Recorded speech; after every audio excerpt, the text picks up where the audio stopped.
Saudara, atas permintaan beberapa media, saya ingin menyampaikan satu jawaban untuk semua. Pertama, memang situasi sekarang ini mencekam, ya, karena peristiwa demo di DPR yang menimbulkan banyak korban dan kerusuhan yang meluas di seluruh tanah air, sehingga harus segera diselesaikan oleh pihak yang berwenang dan berwajib. Kita tentu mendukung demo dan protes-protes itu 100% mendukung. Jika ada ketidakpuasan atau anggapan kesalahan dari para pengelola pemerintahan dan lembaga-lembaga politik, kita setuju, perkeras saja protes. Kita mengerti itu.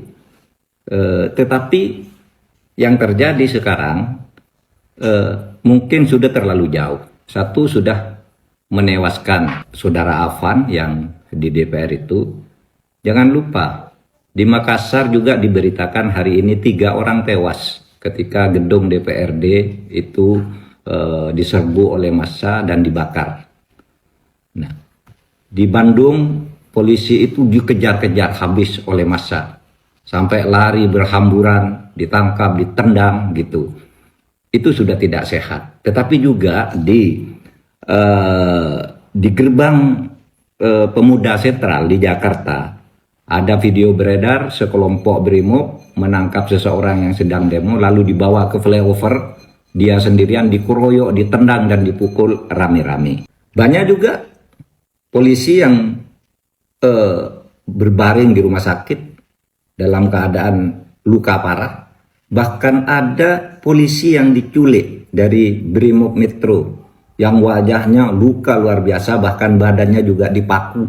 Di jalan-jalan sekarang, yang terutama di depan beberapa polres yang tadi pagi saya lewat ketika menuju bandara, menuju Halim, itu banyak bangkai-bangkai mobil dan bekas bangunan-bangunan dijebol karena penjarahan.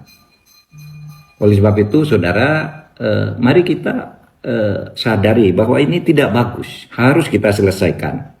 Para demonstran, saya tetap mendukung, tapi mari terukur juga agar negara ini selamat. Kepada petugas lapangan juga supaya tidak sewenang-wenang. Saya paham petugas lapangan itu terjepit. Di satu sisi dia harus bertugas mengamankan situasi, misalnya tidak boleh sampai pagar DPR itu jebol atau pintu-pintu tertentu di DPR jebol. Itu saya memahami, itu tugas aparat yang merupakan perintah dari atasan. Tapi juga dia di lapangan menghadapi massa yang sudah mulai sangat marah.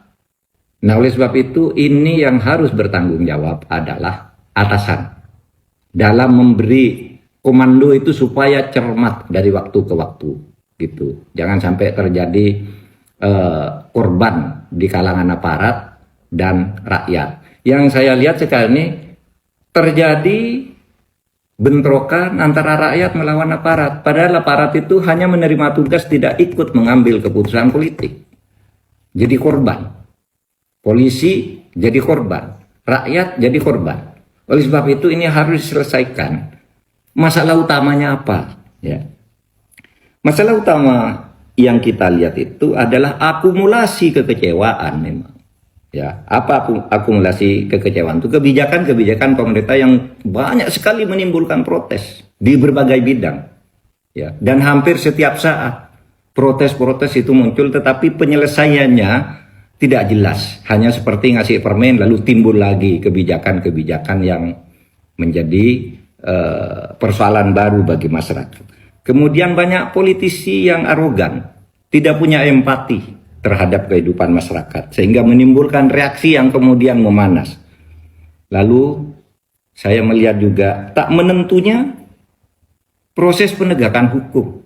Ada yang jalan, ada yang tidak. Ada yang hanya masalah sepele aja tidak bisa diselesaikan. Ada yang besar diumumkan tetapi kemudian tindak lanjutnya tidak jelas. Ada pejabat-pejabat yang oleh masyarakat diyakini atau punya indikasi dia punya catatan korupsi tapi berkeliaran terus memerintah dan membuat kebijakan dan sebagainya. Nah, ini supaya diselesaikan agar tidak semakin rumit. Negara ini adalah milik kita bersama. Wahai seluruh rakyat, aparat itu bukan musuh Anda. Wahai aparat, rakyat itu bukan musuh Anda. Anda harus menanggung akibat karena kebijakan-kebijakan dan para pejabat dan pemimpin yang korup sebenarnya. Dan penyelesaiannya harus di sini. Terima kasih.